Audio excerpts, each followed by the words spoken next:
Welcome to another week of Training Tuesday.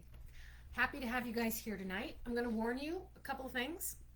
First of all, my lovely Akita, who is the love of my life, had a birthday on Thursday. He got a new toy.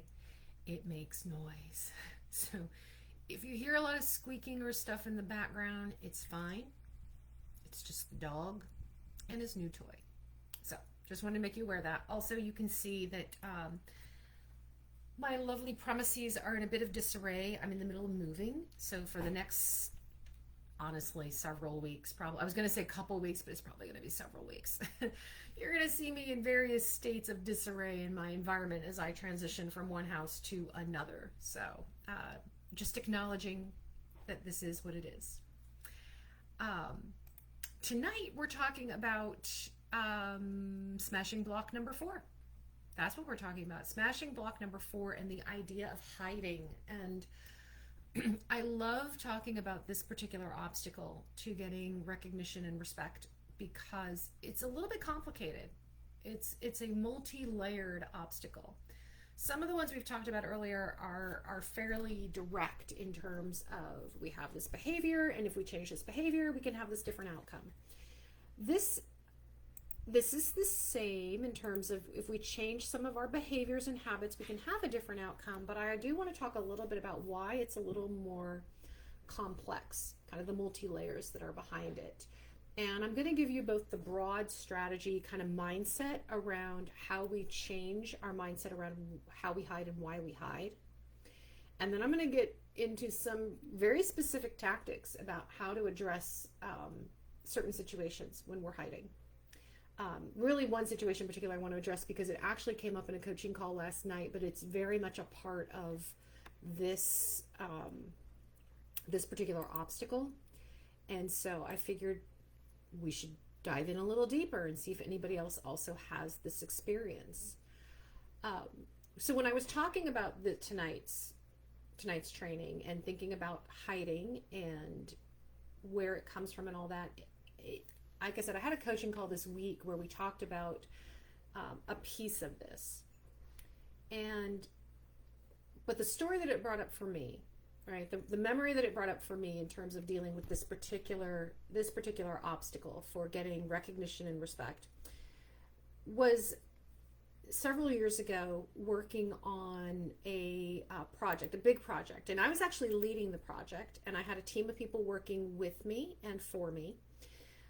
If you're involved at all in marketing in the corporate world, right, one part of marketing's role is analyst relations. So we deal with all of these big-brained analysts who come in and tell us why our business is working or not working, and they write reports about us, and everybody pays attention to them. So it's, if you're familiar with the names of Gartner and Forrester and IDC. And I was working at a company where we were rebuilding our relationships with all of these analysts. And so I had put together a strategy and a plan and an event, a program where that was going to be pivotal to how we rebuilt these relationships. And it was a ton of work. It took several months. I leveraged people from other teams. I used everybody on my team, knocking things down. Like I said, I'm moving, it's chaos in here. But it took a lot of people, it took a lot of effort. And it was hugely successful. And I was really proud of that because there was so much that I had put of myself into making sure we pulled this off. And this particular approach and strategy was one that I had spent a lot of time developing, and then I was managing the execution of it. And so kind of at the end of the day, when everybody was asking about it and we were giving sort of the grand, hey, this was a success and look at all of this, I gave the good old, it was a team effort speech. And that was true. It was a team effort. I needed my team that worked for me to do it. I needed peers of mine in different departments to join and help do it as well. And it's a natural inclination of ours, right? To give it was a team effort. To not say, hell yeah, I did that. We don't say that. We I think almost never claim the credit directly. And of course, there are plenty of moments where it's totally appropriate for the whole it was a team effort speech. And this was one of them.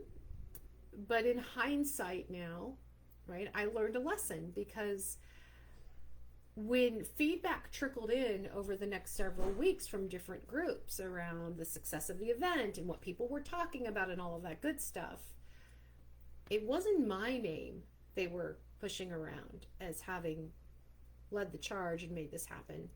It was the name of somebody on my team. And it was the person on my team who spent the most time running around and telling everyone who would listen just how busy she was and just how much work she was doing and just how much effort this was and how tired she was. But she was the most vocal about the effort and energy she was putting in on the project, which means that when the project was over and we were claiming success, she was the one that everybody turned to and said, oh, you did such a fabulous job. That turned out so well. Because all everybody heard through the grapevine and in the lunchroom and all of that was how much effort she was putting in on this. Now, total fairness, she worked hard. She absolutely put a great deal of effort in it. She worked hard. She did good work. But she wasn't the only one. And she wasn't pivotal to the success of the project. She was definitely an important part. But it really did not sit well with me that people would talk to me about my project but give her the credit for how hard she worked on it.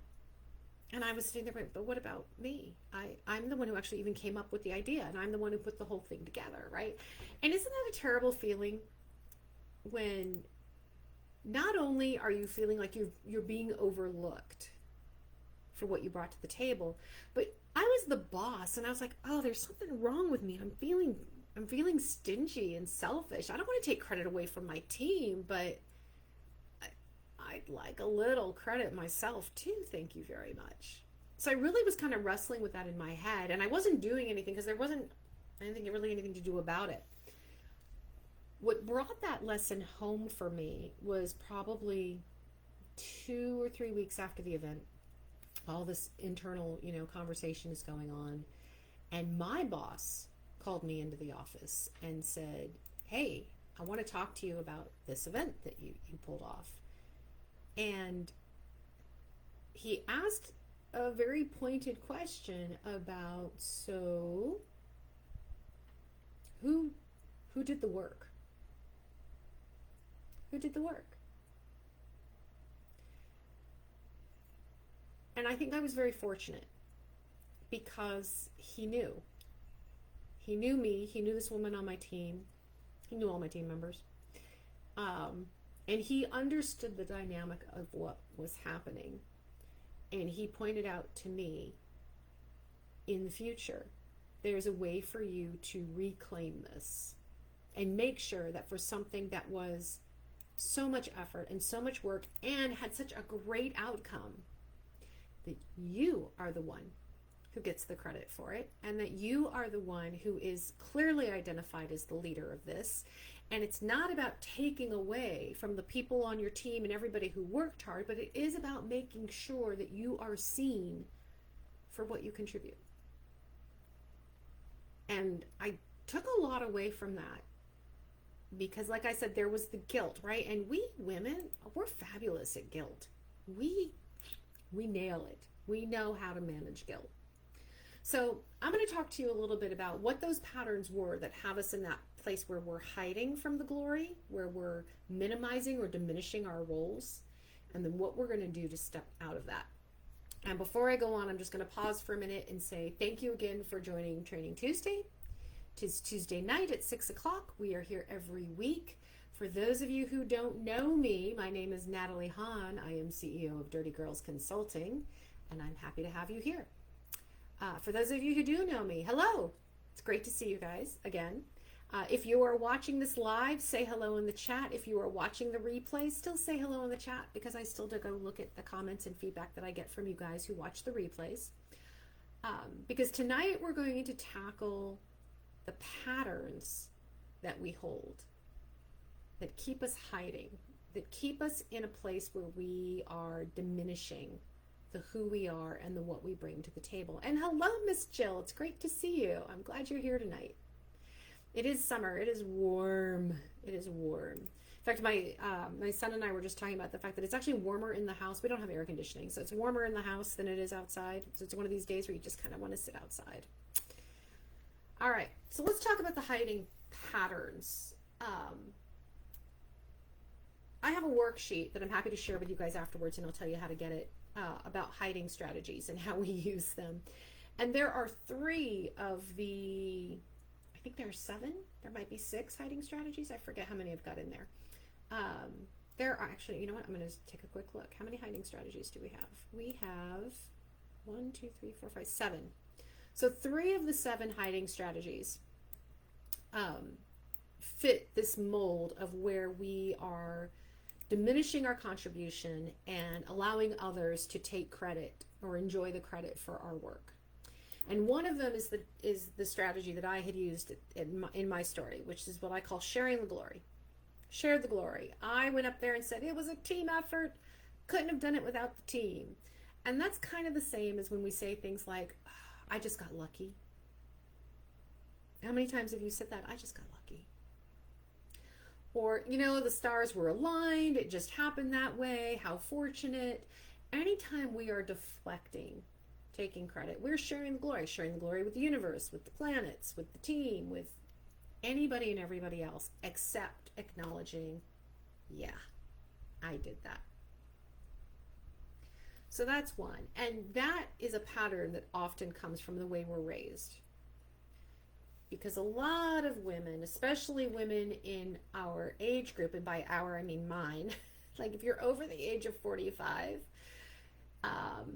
definitely if you're over the age of 50, then you've heard the message growing up. Don't be too loud. Don't make so much noise. Don't be so showy.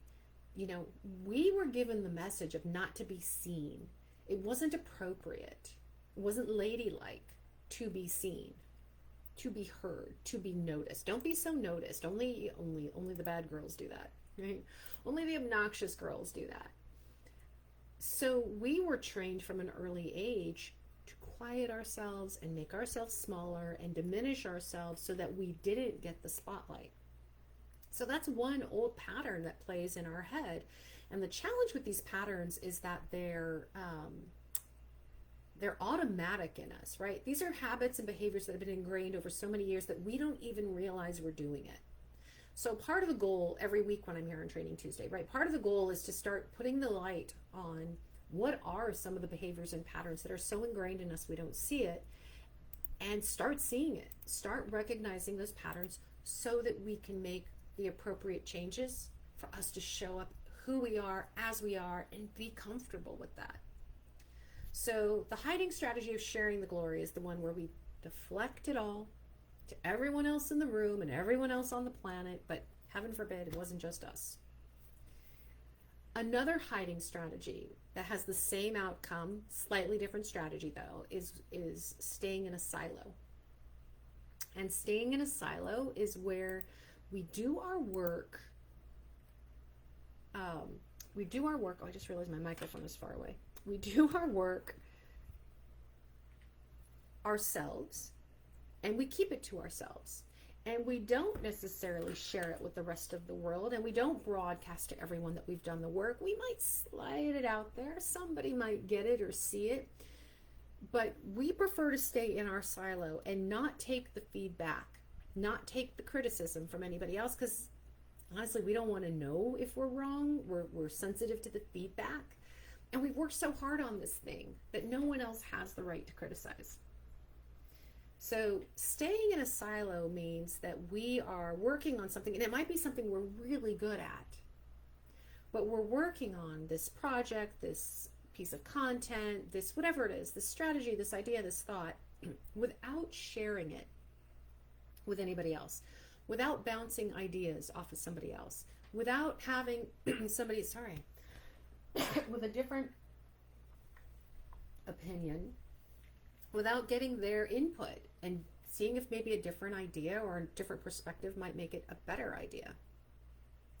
So when that happens, good Lord, tonight is fraught with just interruptions. I apologize. Knocking things over. I got this tickle in my throat. Okay, see if we can get through this.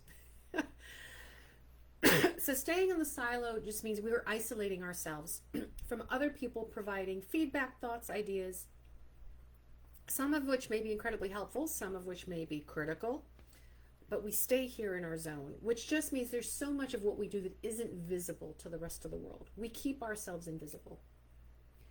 Now, the third strategy that we use, the third hiding strategy we often use, and this is another one that comes from patterns that we've been raised with. So let me pause there. The staying in a silo one is a secondary result of our patterns, right? When we've already been trained to keep ourselves small and stay diminished, what that also teaches us is that feedback from other people is scary. It's scary. And we become insecure around the quality of our work, around the value of our work, around whether people even care. And so staying in that silo is a very self-protective measure that comes from the result of the pattern of staying out of the way, of sharing the glory and staying out of the way. Collecting proof is another pattern. It's a little more of a direct influence, is another pattern. And when we're collecting proof, what that means is we don't actually put our own ideas out there without having the backing of, say, an expert in the field.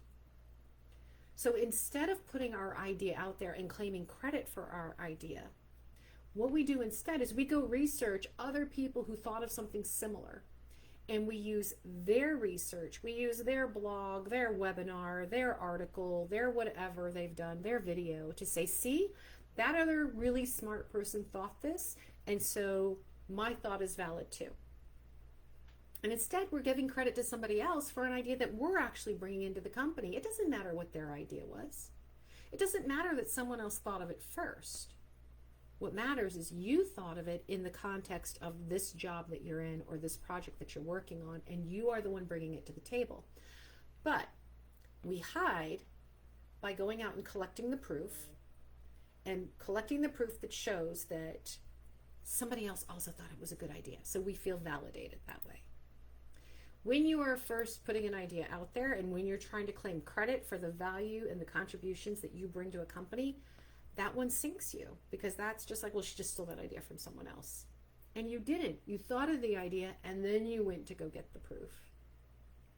So those are three of the hiding strategies we often use that keep us from getting recognition and respect, because we're constantly deflecting or hiding from taking credit and from establishing our leadership and establishing our presence. Now, why do I focus so much on this? Because the entire workbook of, I'm looking for it because I have it somewhere for you. The entire workbook of getting the recognition and respect you deserve, right? Smashing these 5 blocks for respect and recognition, is to help you move further in your career.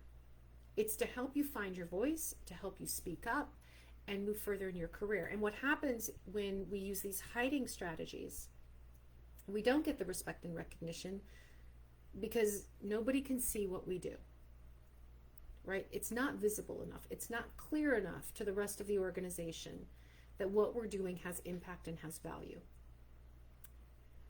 When we use these hiding strategies, we can unintentionally also confirm bias. That was not a well-constructed sentence. When we use these hiding strategies, we can unintentionally confirm bias. And what I mean by that is when we're hiding and not claiming our credit, not putting ourselves out there, we can confirm the bias in the mind of somebody else of, she's just not a leader. Or, she's a woman. There's still plenty of organizations that are very male-centric and do not give women kind of equal standing, equal credit. She's just a woman. There's racial bias. So if we're of a minority, if we're of a different gender, if we're of anything different, right? We can confirm the bias that people like us are just that way. And we're not leaders, and we're not innovators, and we're not, idea people, whatever it is. So we can unintentionally be confirming a bias that we get grouped into. More importantly, when we use these hiding strategies, we become frustrated with our own career because we're not progressing as fast or in the direction that we want to go. We become dissatisfied with our work, and we become dissatisfied with our work relationships. Because especially if you're in an environment where other people are claiming credit, you are not happy with the people who are claiming credit for your ideas. It definitely impacts your relationships. And all of that leads you to questioning yourself, to questioning, can I really do this? Am I really capable of this? Is my work even any good? Am I actually making an impact? Do I bring value? We question ourselves, which is the most destructive thing that we can do, is questioning our own value of what we bring to the table. So, how do we claim credit? How do you comfortably step up and say, I'm going to step up and stop hiding. I'm not going to just deflect all the time and automatically, because we do it automatically, say it was a team effort or I just got lucky. I'm not going to work on this project in my bubble and never share or get feedback from anybody. I'm not going to just seek out the proof that 10 other smart people have done the same thing and therefore I must be right. Okay, so how do we claim credit? Practice. Practice, practice, practice. Because it's going to feel unnatural and uncomfortable when you do it because you're not used to it. So your knee-jerk reaction is going to be, oh, this is wrong. This is wrong. I shouldn't be doing this. I shouldn't be saying this. I need to share the glory. I need to deflect. I don't want the spotlight on me. It's going to feel uncomfortable. But the only way we get ourselves to a place where we get the respect and recognition we deserve is to make sure that we are in the right position to get it. And the right position means you are proactive about being seen, and you are keeping people who matter informed. It's not about keeping informed everybody in the company, everybody in the department. The woman I talked about in my story at the beginning of this training, I mean, she bitched and moaned to everybody. Oh, I'm working so hard. I'm so tired. Like that was, and honestly, that was the way she operated on every project. So I knew that, which is why I didn't really think anything of it. But what I realized afterwards was her word got around so much that everybody heard it. Her peers, my boss and his peers. So who matters? Don't worry about the broad reputation. Worry about who actually matters, who has influence, who can support where you want to go in your career. Those are the people you need to keep informed. You need to be proactive and keep informed about what you're doing, why it matters, and how it has an impact. You need to speak with authority. So you got to trust yourself. You have to trust your knowledge, your experience, and your intuition. To me, that's the trifecta that we women have that we undervalue on a consistent basis. We have knowledge, we have experience, and we have intuition. And that trifecta informs every decision we make and everything we do. And it's good. We're really good at that stuff. We're good at our jobs. But you have to trust that to be able to walk into a room, walk into a meeting with your boss, have a one-on-one conversation and say, hey, here's what I've been up to, and here's how it impacts the business. Which leads me to point 3, which is be specific. So your broad stroke strategies are be proactive, speak with authority, trust your gut, trust yourself, and 3 is be specific. And by specific, I mean understand how what you're working on supports the business. If you're in sales, then you know that it's probably the amount of revenue you bring in that ties your value to supporting the business.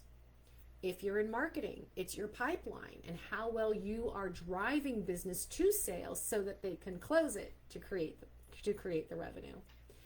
If you're in product, then it's how well is the product performing? How happy are customers with the product, right? There's a customer satisfaction rating tied to that. If you're in accounting, It's something to do with our cash flow. Is it how fast we're paying our bills, and do we have a good reputation with our vendors? Is it how fast our clients paying us? Are we able to collect that cash, right? No matter what department you're in, no matter what role you have, you do have the ability to directly impact the success of your business. You need to know what those metrics are.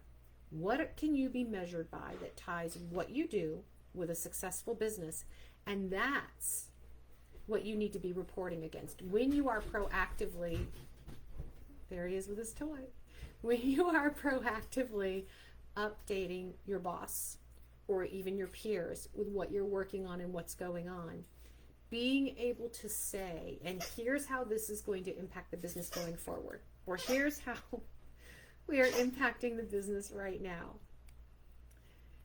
Being able to make those connections is what solidifies in the minds of your listeners why you have value.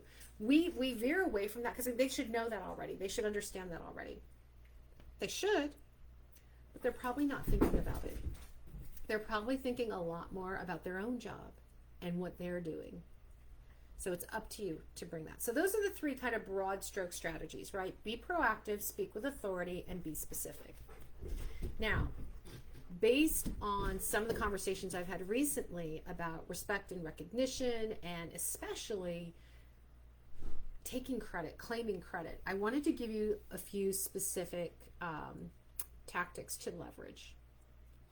Something that's happened to me, I tell this story a lot, so I'm not going to tell the story again, but I have been in situations where I've been in the room and somebody else has claimed my idea. Like I stated something and everybody was like, whatever.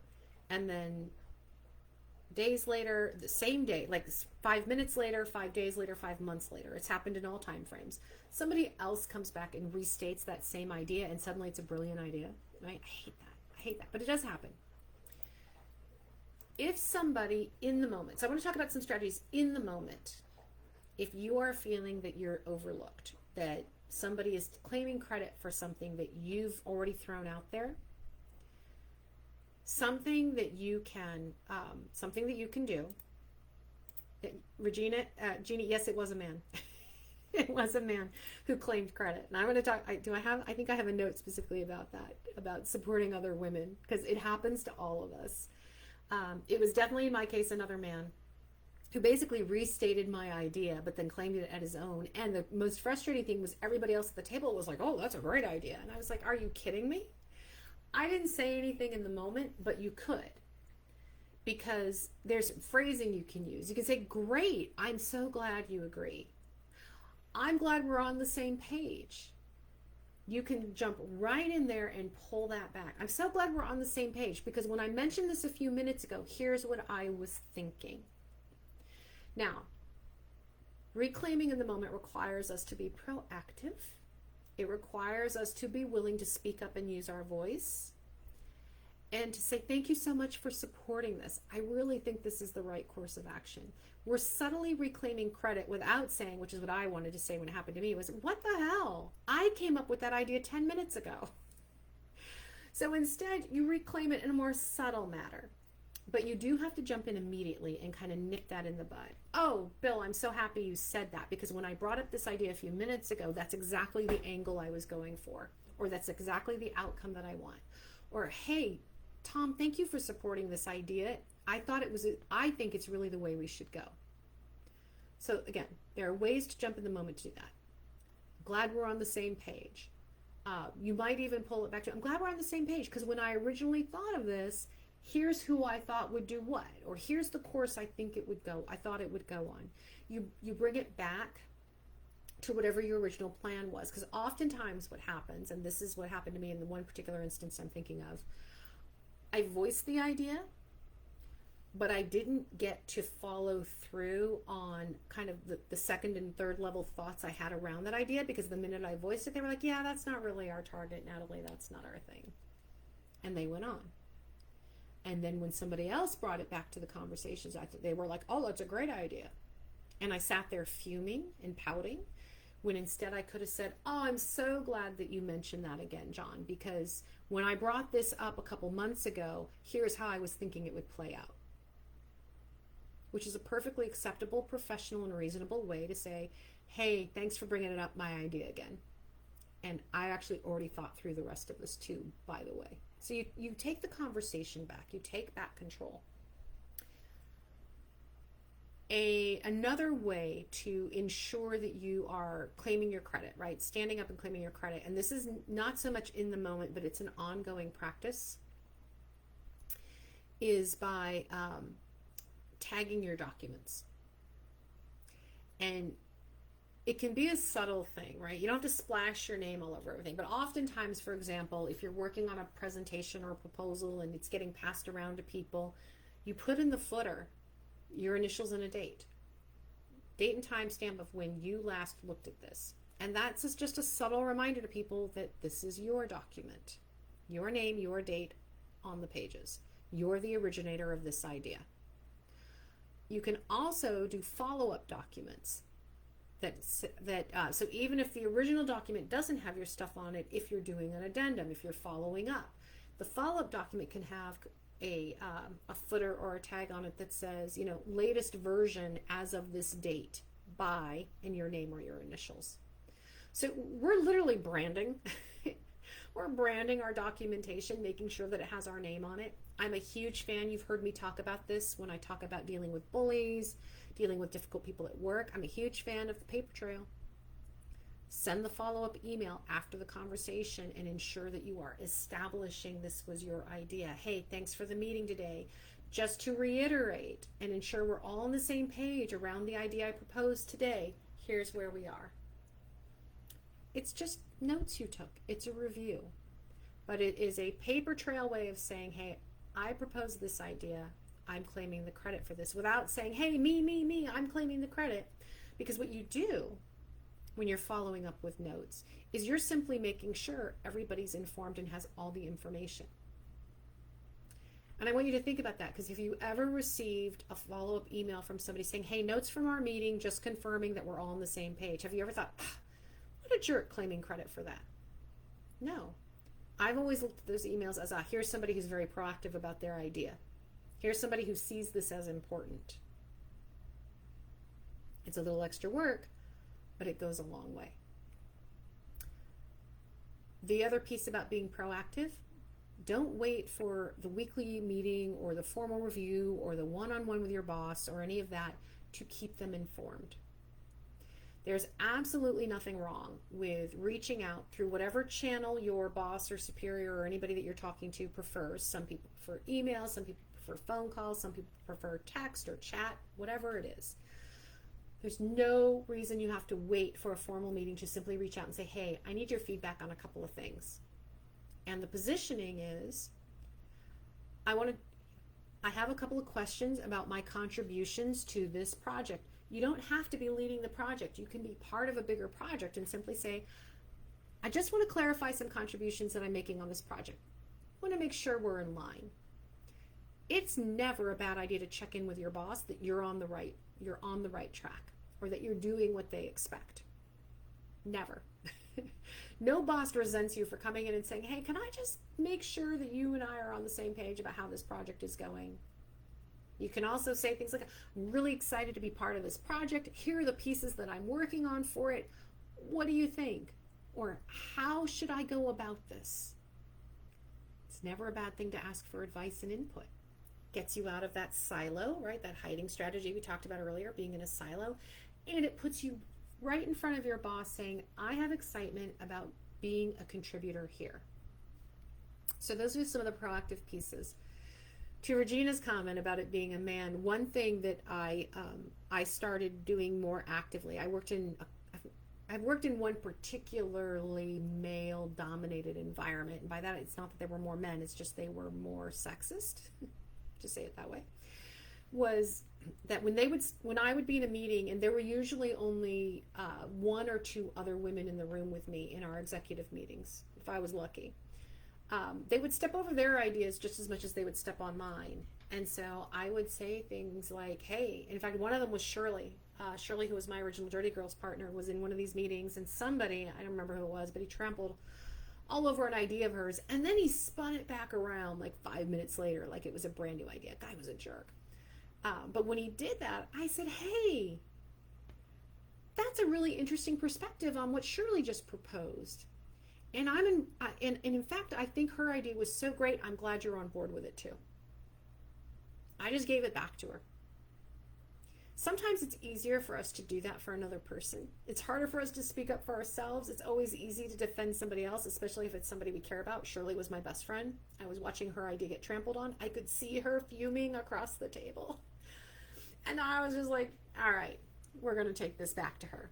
And all I did was I validated him. I didn't tell him he was wrong. I didn't tell him that he stole her idea. I just said, I am so glad you think that way because I thought her idea was fabulous too. I'm glad we're all in agreement here. Everything we do to kind of claim our credit or take back credit when it's being stolen from us, everything we do can absolutely be done in a positive way. We're not trying to be unprofessional. We're not trying to nitpick other people. We're not trying to overtly point out their bad behavior.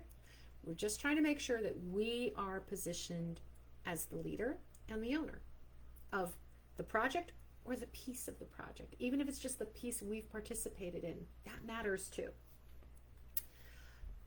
And I will say for those of you who feel especially uncomfortable with not sharing the glory, right? With not making sure everybody on the team has credit. There's still a way to say that and do that while giving yourself also credit. Giving yourself credit also. My English skills are not so great today, are they?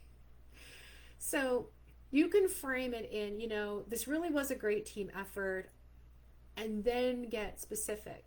This was a great team effort.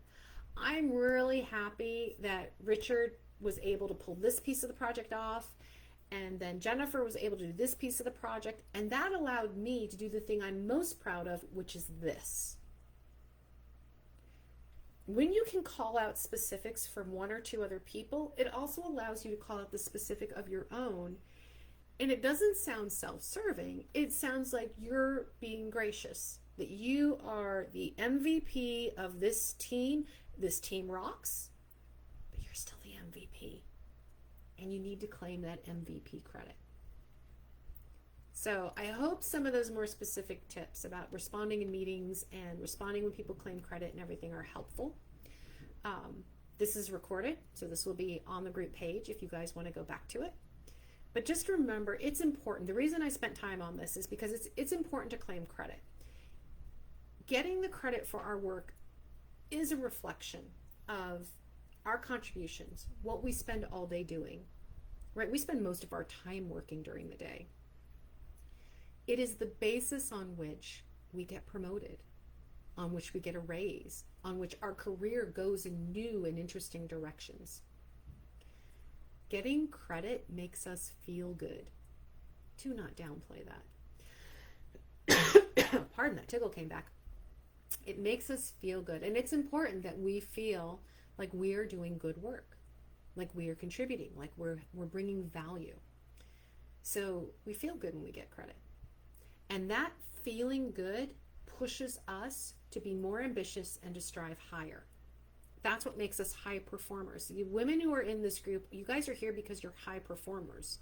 It's called Accelerating Leadership for Professional Women for a reason. You guys are professionals who are striving to do more. You're already doing great work. Now let's get you that extra bump ahead so that you're doing amazing. Because you know you can. You know you can do amazing work. It's just a matter of getting out there and getting seen for it. And finally, it's really important for you to look at these strategies about how you claim your credit back to get the recognition and respect you deserve, because you deserve it, because you've already earned it. So, a couple of notes for you before I sign off tonight. If you don't have the workbook, and I do, so hold on here, I'm grabbing it for you. If you don't have the workbook, which I packed away because I was trying to bring it to show it to you guys. If you don't have the workbook, let's see. Get the recognition you deserve. Drop the word respect in the comments, and I will make sure we get this to you. I'll probably send it to you over Messenger. But this has all 5 blocks, which is what we're walking through in this Training Tuesday series. Tonight is block number 4, so the next time we meet will be block number 5. But if you don't have a copy of the workbook, drop the word respect in the comments and I will send the workbook your way. The other thing I wanted to know, and I do not have a printed copy of this, is if you want the cheat sheet around hiding strategies. Like I said, there were 7 hiding strategies. I covered 3 of them tonight that were specific to this block. There are 4 more that we deploy on a regular basis. If you'd like the cheat sheet on the hiding strategies, I want you to drop the word hiding in the chat. And over the next day or so, I will get that to you as well. So respect if you need the workbook. Hiding if you want the hiding strategies cheat sheet. 2 final notes. As always, happy to talk with you guys about getting through these blocks. So if you'd like to do a Dirty Girl mini dig, it's a free 15-minute coaching call. It's just a coaching call. It's not a sales call. It's a free 15-minute coaching call where we will dig into a particular block you have, or a particular question you have, or something you're wrestling with. And in 15 minutes, we're going to get you to 1 clear action step to help you move further and closer to your goal. And it can be on one of the hiding strategies. It could be on something else related to your career. It's okay. Whatever that block is or whatever the challenge is, that's what we're here to talk about. If you would like to do the mini dig, the free 15-minute coaching call, drop the word dig in the comments and we will get that set up. Now, the caveat to that is I'm going on vacation next week. So it won't be next week. It will be the week after that we schedule the mini dig. So we'll be looking at the last week of July and the first week of August to get the mini dig scheduled. So drop the word dig. I will connect with you. We'll get it scheduled. We'll have the conversation. But I did want to make you aware I'm on vacation next week, so there will not be a Training Tuesday next week, and I'll post it in the group so you all know as well. But those are my announcements for tonight. So thanks for joining me. Always love seeing you guys. Respect for the workbook. Hiding for the cheat sheet. Dig for the free 15-minute coaching call. All right, stop hiding. Go be seen. And be you and be a leader. And I can't wait to talk to you guys again. Have a great night.